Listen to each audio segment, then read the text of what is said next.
Je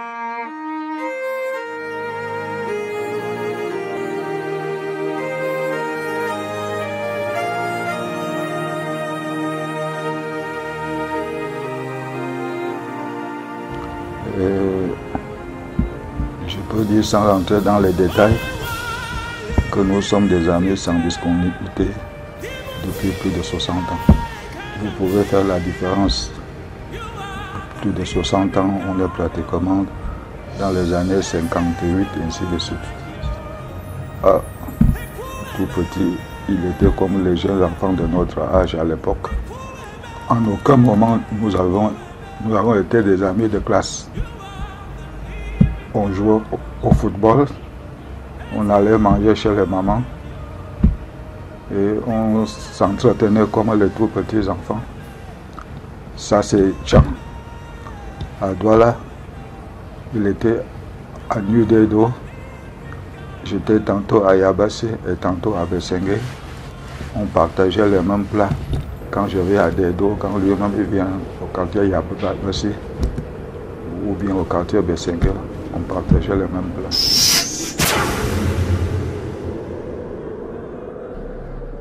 Non, c'est notre général. Et nous étions ses lieutenants. Donc, tout le combat, nous l'avons fait ensemble. Et c'est lui qui était devant.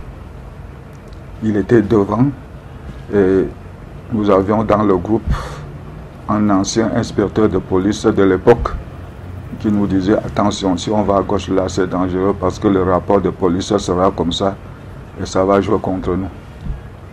Il s'appelait Fongante Richard.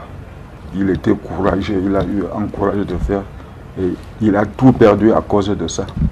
Sur le plan administratif, il a tout perdu à cause de ce combat-là. Les populations reconnaissent en lui l'homme qui a fait disparaître le bicéphalisme à Forékétcha. Tout le groupement hommes, femmes, enfants. Il n'y a que ces détracteurs, comme partout, ça ne manque pas.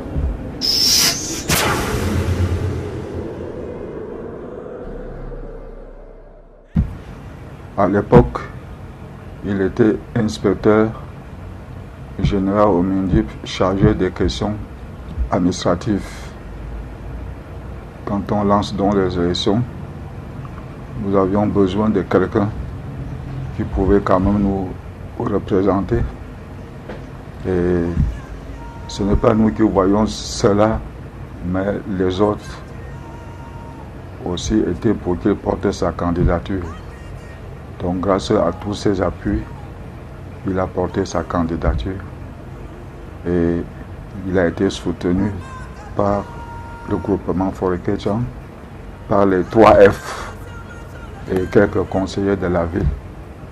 Parce que nos camarades de photo n'entendaient pas céder, étant donné que son concurrent, c'était un gars photo en la personne de Grand S. Il avait une très grande vision.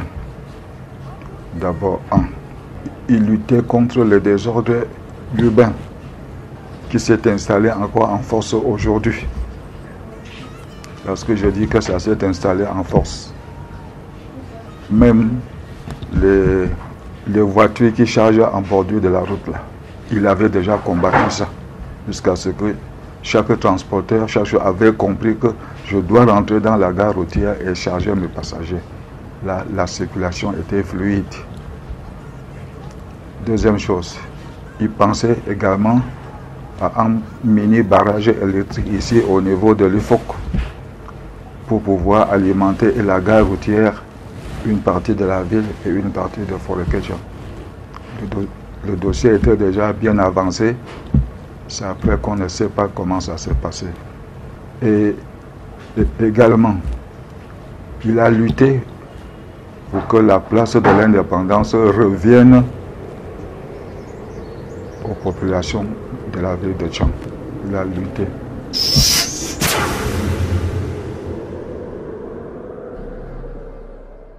Bon, il avait une très grande vision pour ce village.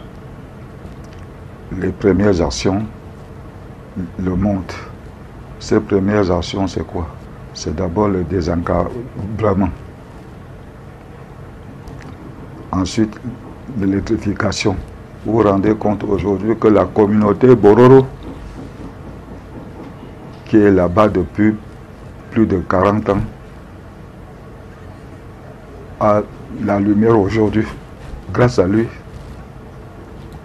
Et la route part de la chaufferie jusqu'à la communauté. Il y a également le forage avec le château d'eau qui a été fait là et la construction des lignes pour même alimenter également la communauté Bororo. Tout était mis en œuvre. Il y a la création, enfin l'ouverture, bon, la création et l'ouverture de deux écoles. École maternelle bilingue qui fonctionne aujourd'hui correctement et l'école publique bilingue. Et il y avait également un projet. Le dossier était ficelé et terminé même d'un grand hôpital de référence de ce côté-là. Également, si vous faites un tour à la FIO aujourd'hui, vous allez voir le complexe maternel qui vient d'être construit et tout ça c'est à son actif. Et si on a de fortes chances, les bâtiments de l'école bilingue publique suivront aussi. Et les autres visions futures, ils pensaient à la création d'un marché. Et ils pensaient également que plus tard, quand l'école primaire va donc arriver au niveau de Koumaïndre, il va essayer de voir comment créer un CS bilingue de ce côté-là. Et il a également développé l'élevage moderne. Il est bien sûr, il y avait des éleveurs de ce côté, en l'occurrence les Bororo, mais ce n'était pas moderne, c'était traditionnel. Non, pas traditionnel, c'était peut-être un peu artisanal, mais il a apporté l'idée,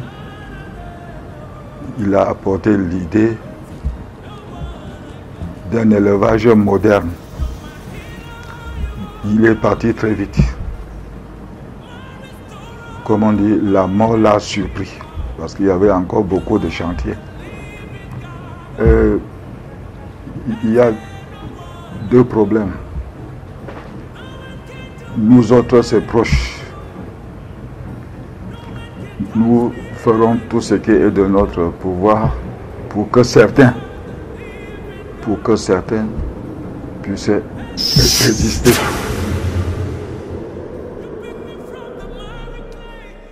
C'est une journée triste. C'est une journée triste. Nous étions dans sa résidence à la réunion à Cana qu'il a créée parce que c'était la réunion de son père à l'époque. Il a seulement continué. On était là.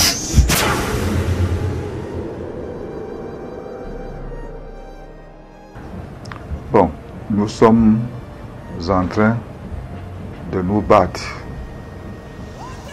malgré les détracteurs, parce que sans vous mentir, il y en a encore, mais ils ne pourront pas briser nos élans. Nous sommes en train de nous battre pour que cette cérémonie sur le plan administratif, sur le plan traditionnel, sur le plan familial, se déroule bien et qu'on sente que cette cérémonie reflète sa dimension.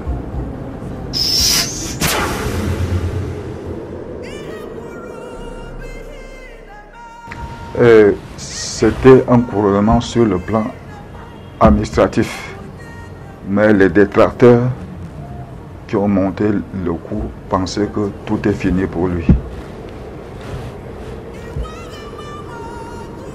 la nomination les a surpris.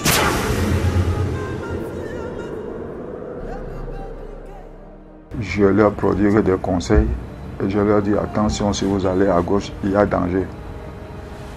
Restez plutôt au centre. Et j'ai encore cette chance qu'ils m'écoutent parfaitement. Pour moi, c'est un grand homme. Je dis que c'est un grand homme en majuscule. Parce que s'il fallait que vous alliez formuler le mensonge là-bas pour tuer quelqu'un, ne l'appelez pas. Partout, il dénonçait les injustices. Partout, que ce soit dans quel milieu, il dénonçait les injustices. C'est quelqu'un qui n'aimait pas, il combattait le racisme. Il combattait le racisme. Dans la vie, il a plusieurs enfants qu'il a situés qui ne sont même pas de sa région, qui ne sont pas de sa famille, ainsi de suite. Donc, ces enfants sont partout. Pas les enfants ombilicaux, mais les enfants qu'il a eu à tenir la main. Bon, je souhaite seulement que les obsèques que nous préparons, que de là où il se trouve, il voit très bien qu'on ne l'a pas oublié, qu'on pense à lui et on pensera à lui et il sera inscrit au livre d'or de notre histoire.